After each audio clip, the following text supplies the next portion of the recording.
I am joined by some amazing founders and creators. So thank you very much, guys, for joining me. And Jordan, I'd like to start with you a little bit, because for all of you, I want to get into how this journey began for you. Yeah, so hi everyone, I'm Jordan, I'm co-founder of Arcade Media. My story sort of begins with Arcade about 2 and a bit years ago. I was at YMU before being at Arcade. I was the Chief Creative Officer, and I kind of had this real inclination that, in the sense that naturally creators are, of course, the future. We had that at YMU, we were bringing in more and more creators. But for those right at the top, they needed a more in-depth management solution that was more like family office style rather than being transactional management or management that spread across too many clients. And I felt that, you know, for the Sidemen, when I ended up meeting them through my 2 other co-founders, Aaron and Sam. Aaron worked at YME with me, and then Sam is kind of the YouTuber accountant. He's been basically the accountant for every big YouTuber you could imagine, or many in the UK for the last sort of 10 years at Carpenter Box. He looked after the Sidemen for a number of years, and we came together because for them especially, for those who don't know, the Sidemen are the biggest creators in Europe, 244 million followers across all their channels. It's a classic thing, if you don't know who they are, ask your kids, they'll more than likely know. And the opportunity arose where we said, boys, you've been doing incredible in terms of building your brand, galvanizing an audience like no other really, where, you know, any country they go to really in Europe, across the world, they get mobbed in the streets. But yet they hadn't built IP, they hadn't built sort of brands around them that could outlive them. What happens when they want to start their families? What happens when they want to, you know, change their course strategically? Have they built the insurance plan for that in terms of businesses that can ultimately become bigger than the Sidemen as a whole? So that was the proposition to them really. It was management that was 100% focused on them, so completely one-to-one, or us 3 and then them, us becoming almost the 8th member, and us being focused on kind of driving forward those brands and businesses. So yeah, we set that up 2 years ago. In that time, we've launched a fried chicken brand called Sides, which is rolled out to, I think, 4, should be about 10 by the end of this year, brick and mortar locations. Its peak in terms of ghost kitchens, although we've rolled those back, was about 50 to 100. I think about 100 actually in terms of global ghost kitchens. XX Vodka, which is our vodka brand. Side Plus, our membership club. Side Cards, our trading cards brand. We're looking to launch a number of other things as well that I can't quite talk about yet. But yeah, very exciting, and that's been our journey for the last 2 years. Okay, there's a lot I want to get into there, but before we do, so Lucy, you created an amazing online community and platform through YouTube, and I want to start with, we talked about it a bit last night when you said that you noticed that there was a bit of a gap in the market for educational teaching and online. Was it an intentional thing when you started it, that you knew you wanted to make it into a business, or did you just kind of start because you loved it? Yeah, so I started an online English channel on YouTube about 7 years ago, and I started it as a bit of an experiment, but I always thought it could go somewhere because I noticed that there wasn't enough kind of people teaching English and noticing the connection, that one-on-one connection between the camera and that being someone in their room with their phone right here. Most of the teachers there were talking to the lens as if it were a classroom of students. And I was watching creators like Zoella, people literally in their bedrooms filming, and I wanted to merge the two.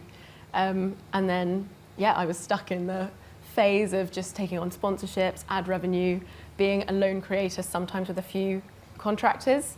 But now we've built a team and we run an online course business as well, which is really exciting. Fantastic. And Joe, nice to have you on. Yeah, so obviously Body Coach is my sort of original personal trainer. I was just a trainer in a local park in Surrey. I used to try and get people down the park. You know, I'd go there, my little kettlebells and punching pads, and my dream was to become a really busy trainer in a small little town in Richmond, you know, in Surbiton.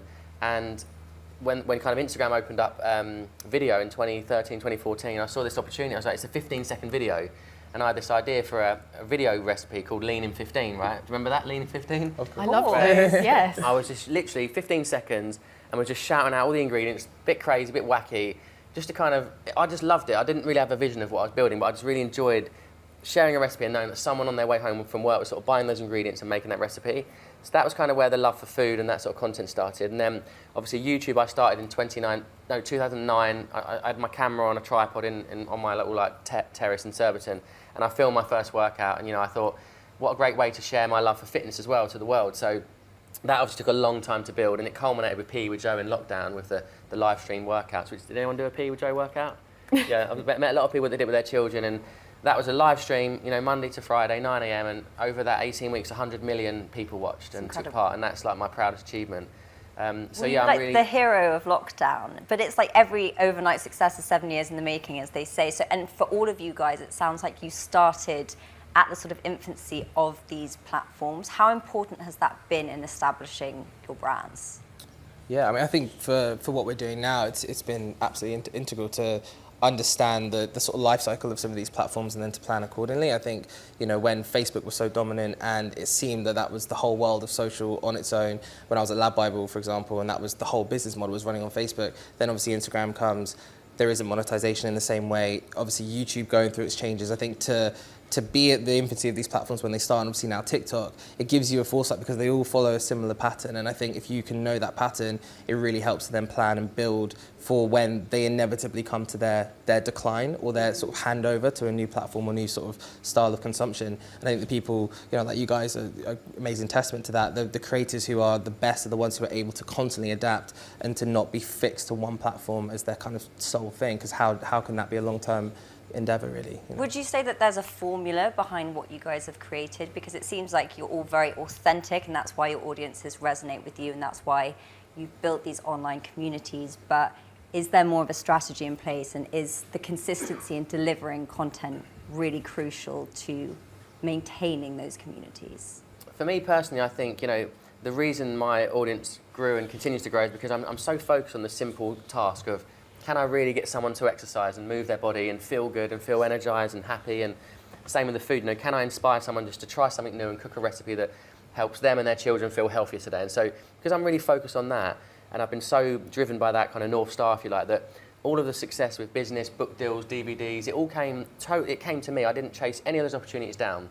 I had 50,000 followers when, you know, Pan Macmillan came to me and said, do you want to do a book deal? And you know, I was like, yeah, why not? Give it a go. And the same with, you know, BBC said, do you want to do a DVD? Because I was doing well on YouTube, and I just sort of took these opportunities as they came. But I think it's integral to be authentic and passionate, and, you know, that's why you stand out, right? You know, and the mission really is, like, simple. And for you, you know, you probably get a real buzz helping someone go on that journey and become confident in speaking a language. I think most successful people online have that real passion for helping people in some way, whether it's make them laugh, make them feel good, make them feel, you know, confident. And I think, yeah, you've just got to never lose sight of that simple goal. Which is the why behind it. The why, yeah, and the reason, the purpose, yeah. And Lucy, for you, what has the shift been like from going from a creator, putting out a lot of free content, to then paid content? And I know that's something that, you know, you all share. Has that been a difficult transition? It was daunting at first, but I was promoting a lot of other people's products. So I was doing all these sponsorship deals for other language tutoring companies. And I just got to the point where I almost didn't feel comfortable with some of the ways the businesses worked, and I wanted to do it in the right way and build the lessons in the way I wanted to. So I joined forces with my husband, and we built a team and decided to take it really, really seriously. And in the past 18 months, we've developed our course programs, and I can say that I feel truly proud of them rather than feeling a bit iffy about a sponsorship. Because there seems to be another through line with all of you guys in terms of working with either very close friends, husband, brother. What has it been like building a team around a personal brand and working with family or friends? Yeah, I mean, I think for us, it's been so key to everything we're doing, having a kind of co-founding team, if you will, who, you know, because we know each other well and we've come to, I mean, to be fair, Sam, we didn't even met until we started the business. That was all just kind of the end of lockdown where everything was on like Zoom and stuff. So we didn't even fully meet in person until we'd like 2 months into doing what we were doing, which is interesting because he lives out in Brighton. But myself and Aaron, we've been talking about doing something together for like almost a year at that point. He'd gone off to manage some TikTokers at the start when TikTok had just kind of exploded. And I always sort of stay close to him. And I think that has been so key because we know we've worked with each other for enough time. We know our flaws, our weaknesses, we're able to balance those out. And I think the key for us really has just been leaving like egos at the door and always trying to find like the right solution, not just what we think is the best as an individual. And then, yeah, in terms of building a team around that, it's, again, I think you said really well about having that North Star. Like once you know what you're searching for and what that kind of end goal is, years, then it's building the right people around the team to kind of hit that North Star. There's a clarity in terms of hiring, which I think gives everyone a sense of purpose, which is really important. So I think that combined with working with people that you know well and you can trust and you can leave your egos at the door with has been the kind of glue which has helped us along the way, definitely. And Lucy, what about you and working with your husband? It's amazing. I mean, my husband was a farmer before he worked with me, and I was technically a farmer's wife. So family businesses run in his DNA. It was amazing to see all these transferable skills from farming, the kind of communication. You have to communicate really clearly. You have to have a clear vision. It has been interesting because I went in as a creator, simply making content, and then it transformed into being a boss and managing people, and that's a muscle that I've had to exercise. It's a difficult transition. And Joe, what about you working with your brother? Yeah, so there he is, Nick. He's crying. He's emotional today. Look, no, he's got hay fever's got him. He's so proud of me. He's crying his eyes out. Yeah, look, it comes down to trust. He's been my protector, my guardian since we were, little kids living in a quite difficult home life, and I trust him. I love him, and we've got this shared vision, this long-term vision, and we want to build a brand and a legacy. We don't take the short-term, partnership stuff. We really work long-term. We think, what can we build? Can we build a brand that survives beyond us? Will people be still talking about the body coach and using that as a solution to get fit and healthy in years to come? So we're really aligned. We argue a lot, but we always get to the same conclusion. I think it's important to have that balance where you're not always talking about work. You have time as a brother, and we go out partying and we have dinners together and we spend time as a family. You can't just be grinding away at work the whole time because your relationship can suffer. You've got to get that balance right. But yeah, I wouldn't want to be doing it with anyone else. We went and collected the MBE together at Windsor Castle with Princess Anne, and I said, we're here together because we did this together. So I love working with my brother. Yeah, it's worked out well. And obviously the creator economy has disrupted traditional forms of media. From your experience being at a company like YMU, which is quite traditional, quite corporate in the way that it manages talent, what was the reason behind making that shift from going from that sort of space to creating, co-founding your own company? And how do you think that's going to look in the future for creators? Yeah, so I mean, I love YMU. I was there for 4 years and was there from when it was, I would say, a lot more traditional as James Grant, very much like TV and ITV and James Grant sort of went hand in hand. And my role was to go in there and sort of future-proof it and do the same thing that I'm doing now, but for all the clients of YMU also, or James Grant at the time, helping with their acquisitions, like the growth to kind of become this group. And I think there are pros and cons to that approach, right? One is, of course, with scale, you get breadth in terms of capital, opportunities to invest in talent.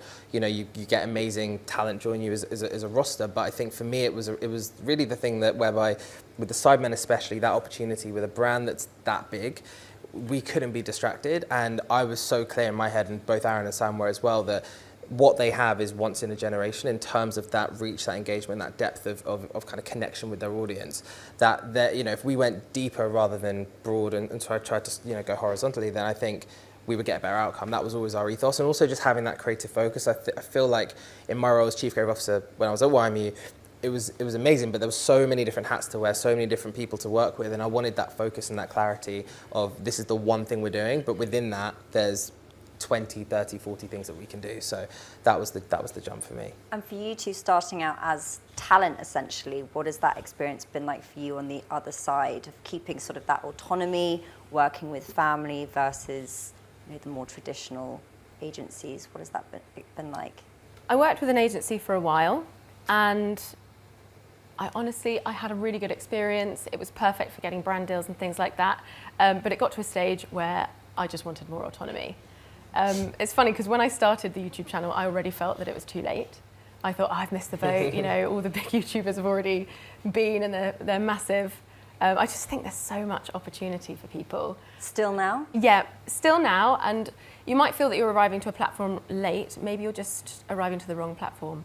There are so many others. I kind of want to get into that because, we've established that you guys were in these, platforms at their infancy. For people that are starting out or creators that are relatively small in comparison, what is your advice in the current landscape where there is just so much content and it's incredibly saturated? How do you kind of pierce through that? Yeah, what do you think?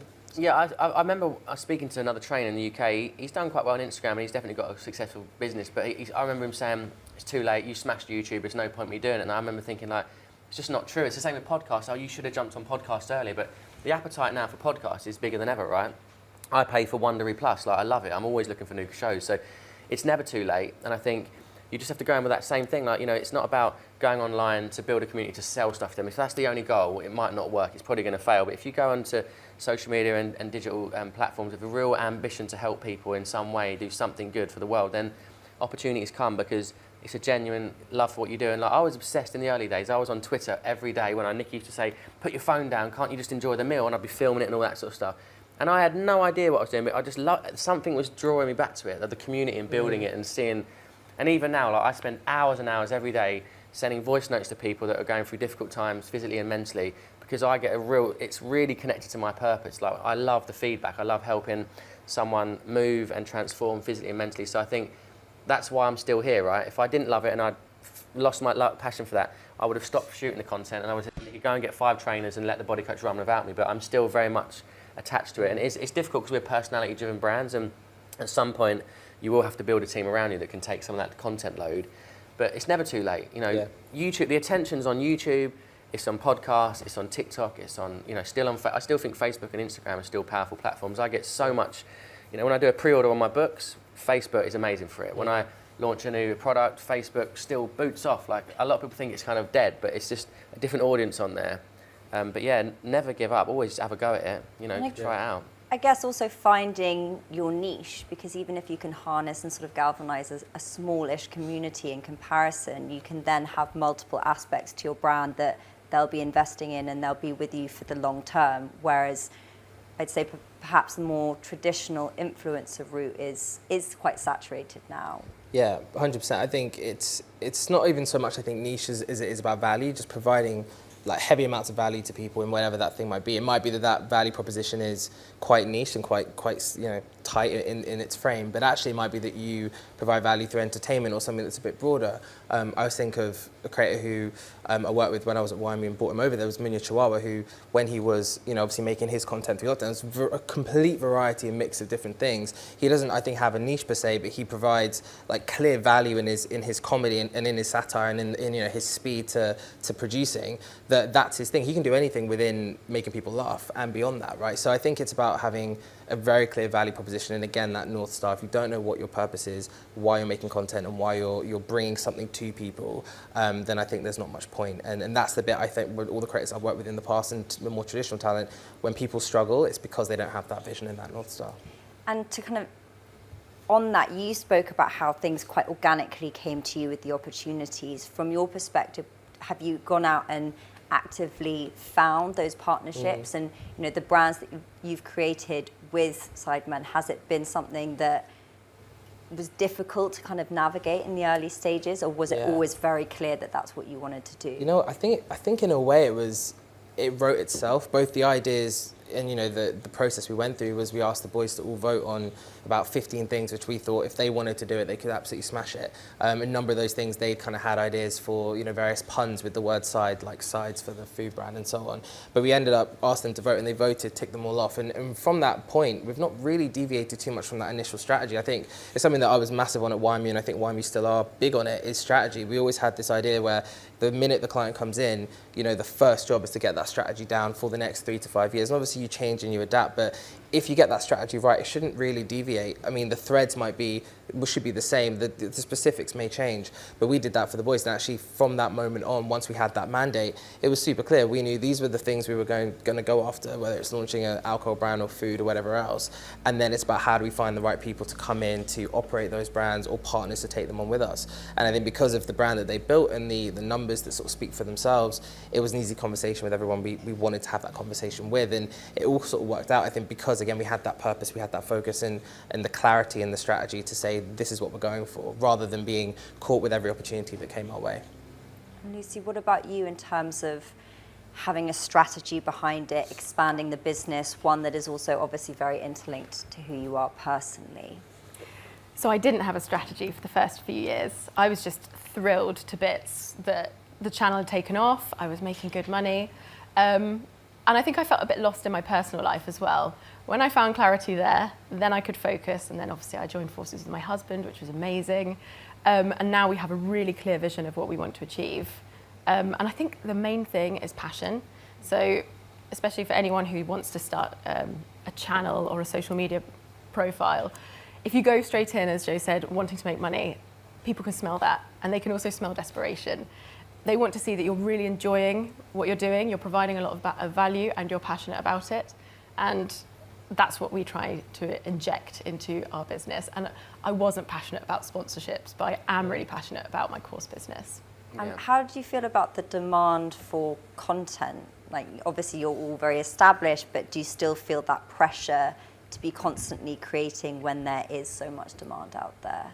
Yeah, it's one of those things, you know, I have like kind of ups and downs. I'm super motivated and I feel fantastic. I'm filming loads of workouts and I'm sharing recipes and the kids, and it's all like, and then I have times where I just I burn out a little bit and have to just take that break. And it's really important to get that balance where you see the burnout coming and you just say, like, you know what, have a day off, put your phone down. It's not the end of the world. Everyone's going to be there tomorrow. And I'm starting to have those sort of phone fasts where I'm just decompressing a little bit and just refocusing my energy a little bit. And then the next day I come back to film, I've got the energy again, because there's nothing worse than putting out a video when you're not in the right headspace. Yeah. You go, that was a bad video. I wasn't in it and my heart wasn't in it. And I think I'd rather not put that content out. So I think sometimes you've got to just allow yourself those breaks and slow down a little bit, take holidays, take vacations. Like, it's important to look after your mental health in the quest to become a successful entrepreneur or founder. You need to prioritise your physical mental health over everything, I think, to really have a long career.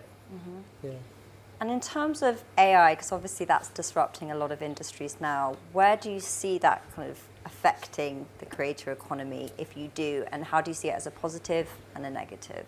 Yeah, I feel like, the AI stuff for me is obviously great and amazing, but I feel like I don't want it to become NFTs 2.0 and get back into that. So there's a part of me which is like, well, let's wait and see how it becomes, I guess, adapted by some of the bigger players like Google, etc., whereby it becomes really integrated. I think Adobe have done amazing things with Photoshop and so on, which are just enhancing and making the process for creativity and for our designers, for example, our thumbnail artists. You know, Midjourney's been amazing for some of that work. Dolly as well. There's been some great platforms out there that have, I think, helped the sort of more technical creatives, but I think it's still never going to be a substitute for the creativity itself, and that's where you need to, again, have that clarity of purpose, that clear creative vision to be able to use these tools well, rather than, I think, relying on them or turning the process into too much of a sort of programmed operation. I think there still needs to be that kind of creativity, and that's what hopefully we've been trying to do with our team, and is having these tools obviously there where relevant, but not saying, right, we need to now turn everything into one big kind of programmed operation, which I think we've found a balance for at the minute. I mean, I'm really excited about AI. I think it's just an amazing time to be in the space, but I think it's also more important than ever to be a visibly imperfect human, because you've got all of this AI content coming out, and I'm starting to doubt everything I'm reading. So I think it's actually going to benefit creators, and we're also probably going to have to be slightly less polished, which lowers the barrier to entry. People want the humanness. Yeah.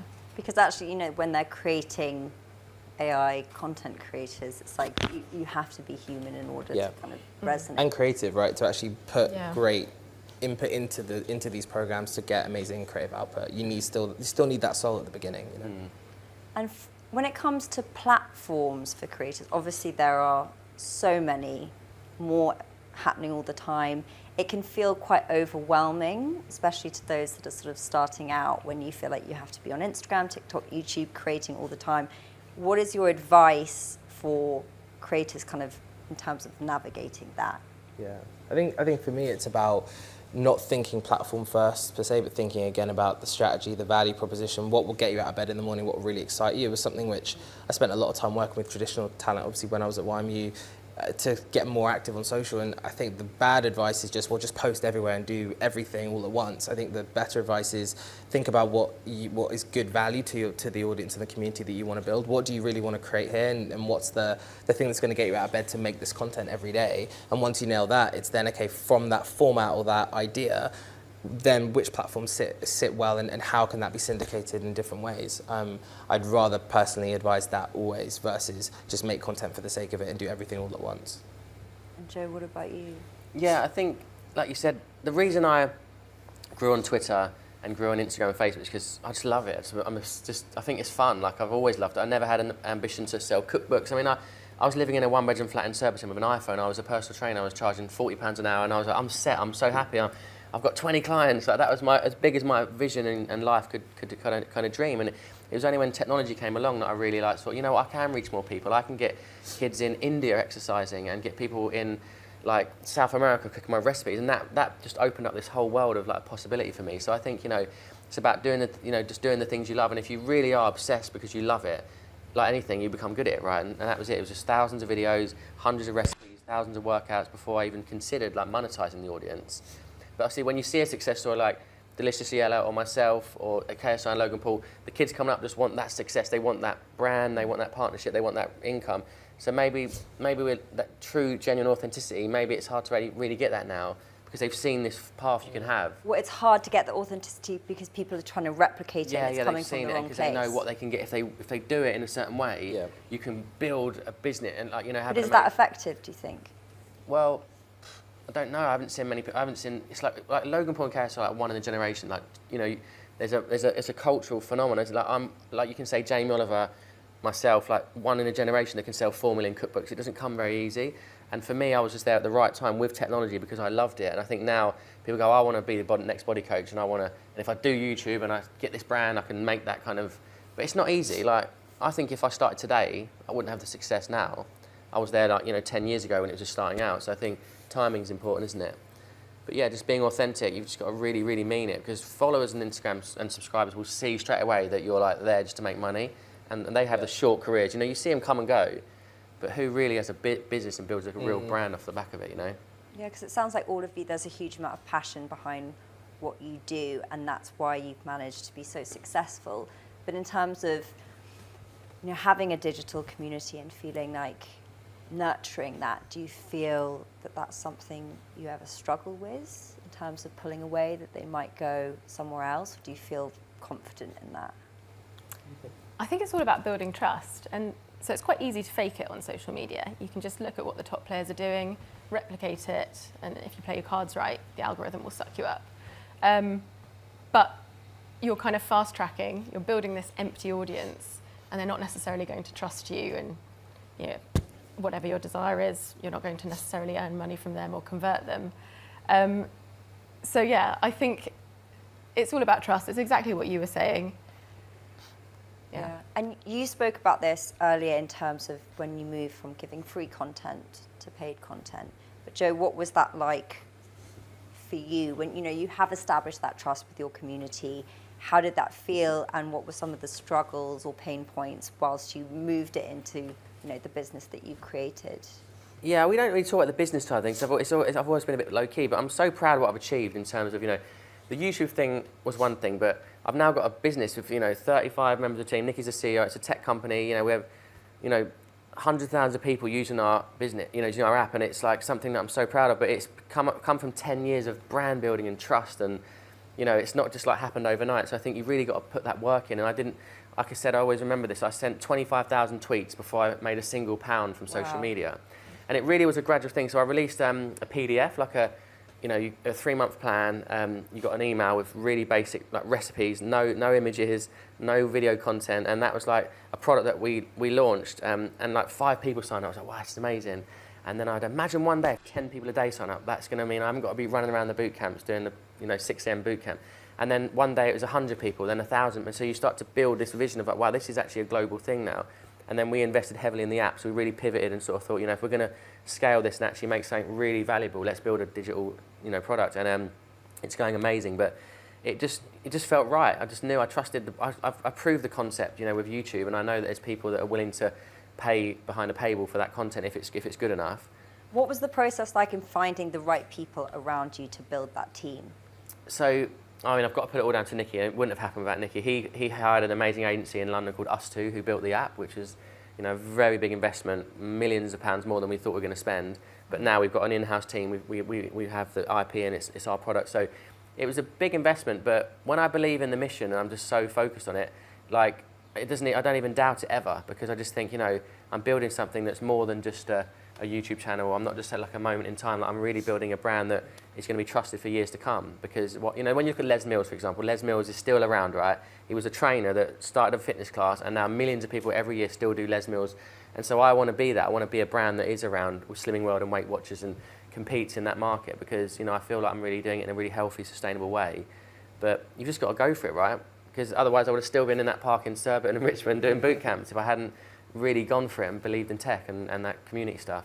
And you touched on something that I wanted to ask about in terms of IP and building that, because that's not necessarily something that I imagine was in your sort of language when you started out as creators and you're doing it from a place of passion. But how important is that for all of you and what you're doing now? I mean, I think, you know, as a manager or having been in management teams, like IP is the most important thing that creators and traditional talent can be and should be thinking about, because it's the only guarantee of long-term success if you get obviously the brand and whatever you're building right. And I think now, especially the disruption that short form's taken on, like my personal thing is that actually the value of content creators has come way down because there's just so much saturation of people out there now. Like with any currency, you have a massive influx in the supply, you have a decrease in the value, and I think that's what's happened. You see brands are spending a lot less on individual creators, they're spread betting much more. Naturally, why wouldn't they? When you can get TikTokers who can get the same amount of views for £500, £300 a post, the 20k, 50k, 100k deals are now kind of gone really. I mean, in large part, except for maybe the people at the top.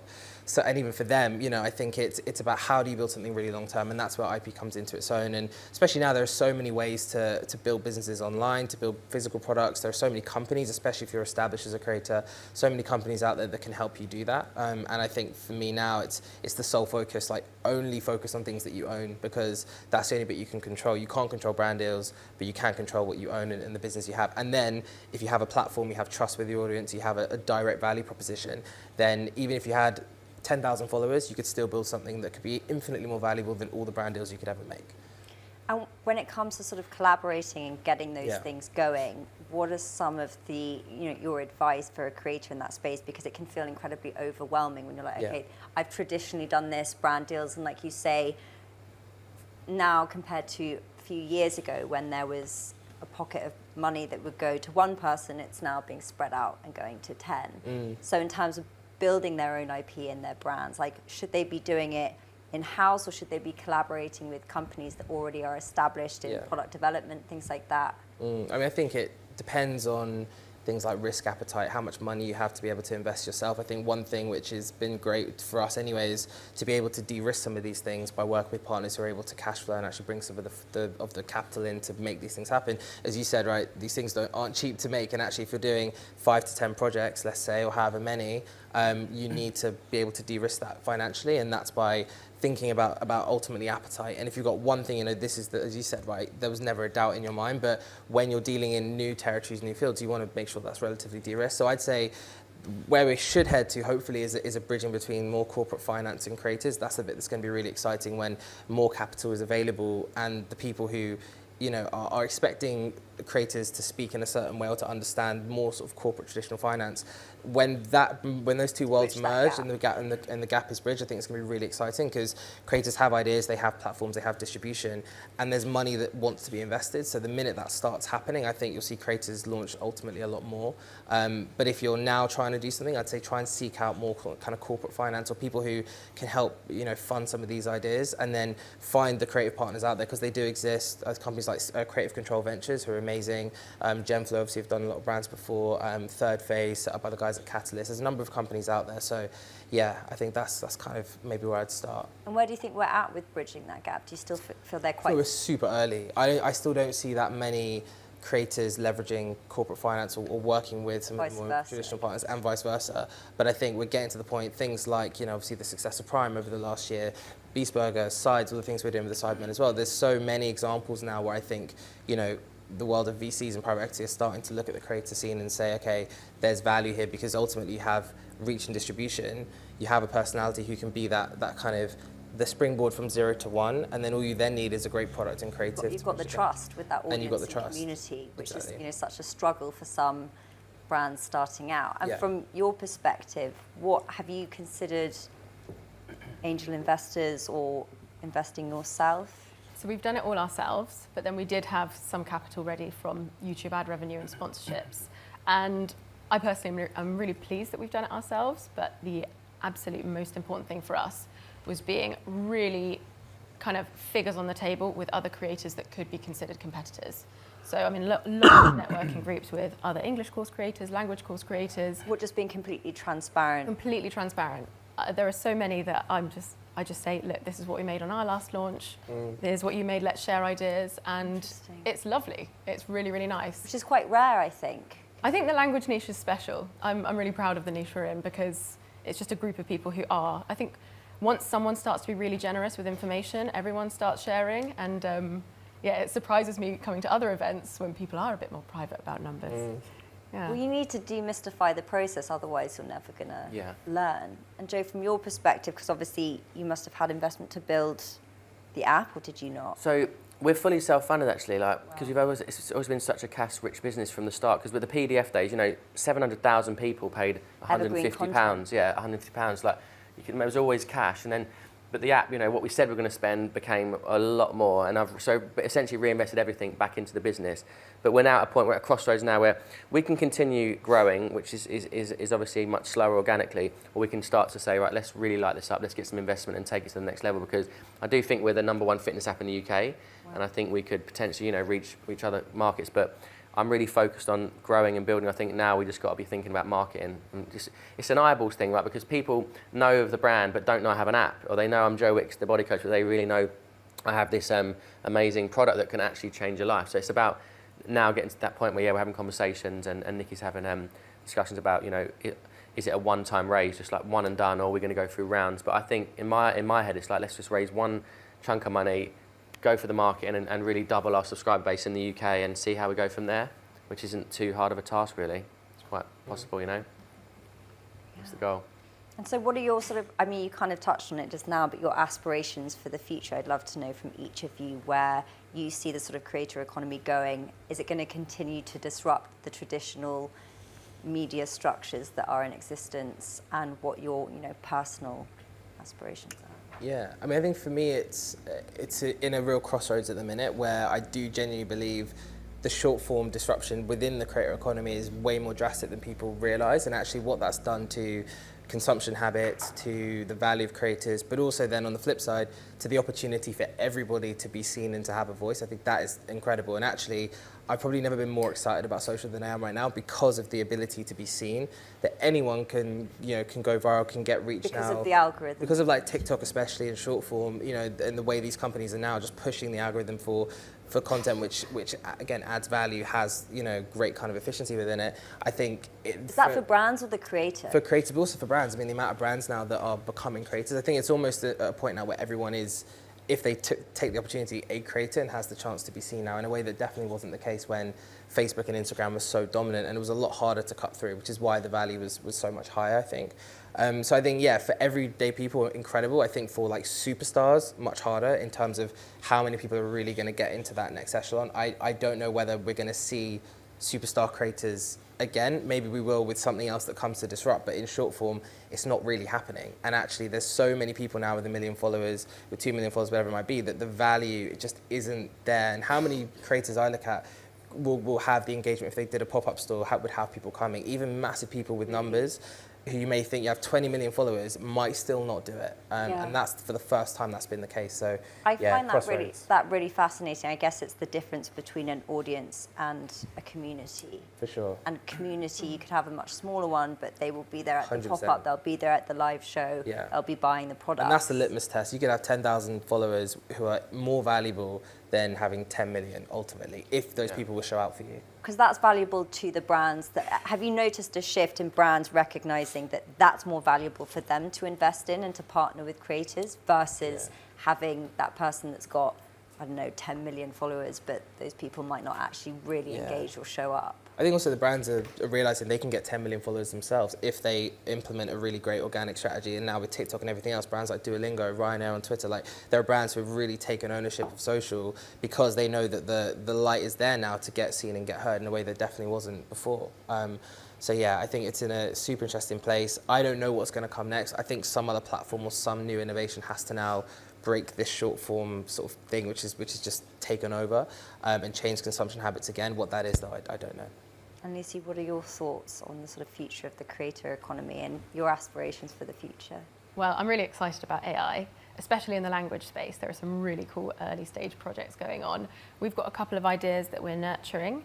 Obviously, I've built one business doing it all myself, and now we are here very inspired and learning about how people then take on funding and things like that. So yeah, I feel we're at sort of a crossroads as well. We've done the really hard bit of building the business up now. Now it's the fun bit, the marketing, the stuff I'm passionate about.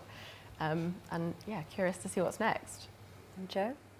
Yeah, I'm excited by the opportunity too. And we're talking about the kind of the AI stuff, because obviously when I do a voice note, it's me. I'm emotionally connected to you. I'm sending you a message, and that's lovely. What a lovely thing to do to someone. But I can't imagine like an AI speaking as me. Would you still find it valuable? Would you still be like, oh, what a lovely thing? Like AI has just told me to have a great workout and have a good day. But I know you've got to adopt it. You've got to try at least, and you've got to integrate it at some point. So I think any business, stay away from it, and it's like you're going to get left in the dirt, aren't you, a little bit? So I think, yeah, that's exciting, and just the idea of, new markets and growing in different, countries, and, trying to make an impact. Like, I've had a great impact in the UK, but can I really be doing the same in the US? Can I really have an impact over there? So there's just so much opportunity, and I think with the right investment and the right strategy, I could build a brand that is around in years to come, and that's kind of our goal, really, to have a legacy brand that we're proud of.